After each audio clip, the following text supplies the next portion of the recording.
कर्जत रायगड येथे फायरिंग करून खुनाचा प्रयत्न करणारा सिद्धार्थ केंगार पुणे युनिट 2च्या ताब्यात।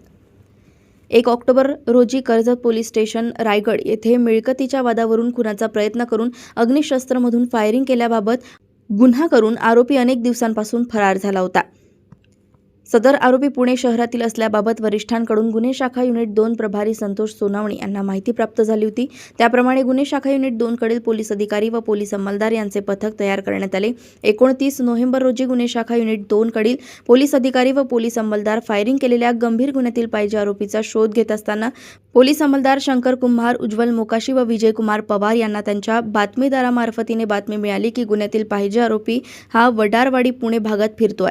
त्यानंतर युनिट प्रभारी संतोष सोनावणे यांच्या मार्गदर्शनाखाली युनिटमधील पोलीस अधिकारी व पोलीस अंमलदार यांनी वडारवाडी पुणे येथे जाऊन गंभीर गुन्ह्यातील पाहिजे आरोपी नामे सिद्धार्थ प्रभाकर केंगार याला पुढील कायदेशीर कारवाई कामी कर्जत पोलीस स्टेशन जिल्हा रायगडकडील पथकाकडे ताब्यात घेण्यात आले।